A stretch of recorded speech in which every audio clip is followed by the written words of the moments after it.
Good day, friends. This is your Dr. Digambar Naik.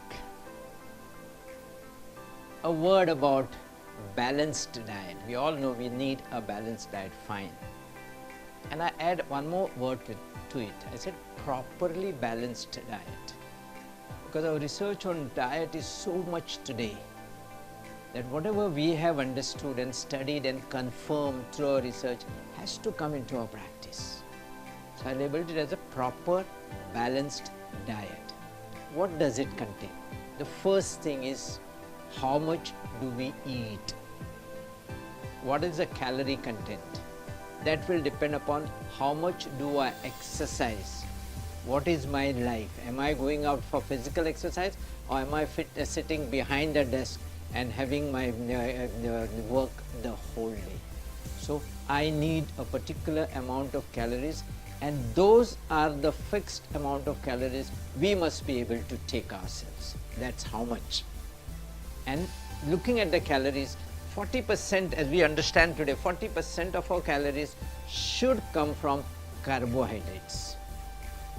30% should come from proteins, and 30% of those calories should come from fat. Friends, no fat diet or a low fat diet is not a right diet today, as we understand it, as the nutritionist or the scientists talk about it. We must have sufficient calories coming from the fat. Only thing is that we have to realize those calories should come from good fat rather than the bad part of the fat. Like your fried fish or anything which is fried or heated up will always be a bad type of fat than the other fat. Okay, so these have to come from good fat, and we need to learn what is that good fat. Besides these two things, this comes to the macronutrients. So these are the macronutrients of your body, and the second is micronutrients. All the micronutrients that we need should be available inside our diet, which we take every day. Those are vitamins, minerals, antioxidants, phytochemicals, all such things have to be there in the food that we eat regularly. Besides, second point, it's important to have the right amount of water. Besides this, even if you have a right food, it all depends upon, third point is you have to look at it is how do you cook your food. If you have developed a habit to cook your food at a very low temperature, the nutrition of the food will be left all there for you. If you cook it at a very high temperature, say 200 to 400 degrees, like the way we go to the hotel, in 10 minutes we want our plate ready. So they have to cook it at a very high temperature. High temperature destroys the nutritional part of your food. The vitamins, the minerals, phytochemicals, they get deranged when the temperature is very high.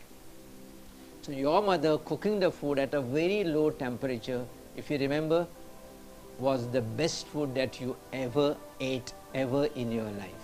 You ask anybody, what was the tastiest food which you ever enjoyed? The answer is spontaneously, whatever my mother cooked for me. And if you go to your house, she'll be cooking it at a very low temperature. Today we recommend that we must be able to cook the food at 40 degrees centigrade. And if you do this, practically there will be no damage to any nutrients into your food. Besides cooking, it also matters how do you eat. If I take sufficient time to eat my food, say more than 10-15 minutes or even half an hour, chew it well and enjoy it thoroughly, allow it, it will get slowly absorbed in the intestine. While if I eat it very quickly, immediately the sugar level in the blood shoots up. At that time, your pancreas is the watchguard of your sugar level. It gets absolutely a shock. Oh, there is a sugar which has come into my body. I need to bring it down. So your pancreas is working in a hurry. And if this situation is given to the pancreas constantly, day in and day out, your pancreas and your liver do not work the way they should. And they get tired easily. This is one of the way you will end up with diabetes very easily. So please take sufficient time for your food to be eaten. That's why they always say, sit down on your table properly, sit down with your family people and enjoy your food, because that is the time, you always say, that should be the best family time for all of us, to be sitting and enjoying our food. This is exactly what I call it as a proper balanced food, not just looking at the contents, what is inside the food. Yes, you are exactly what you eat. Friends, go ahead and use your food like medicine and enjoy that life without a disease for the whole long 100 years of your life. Thank you so much.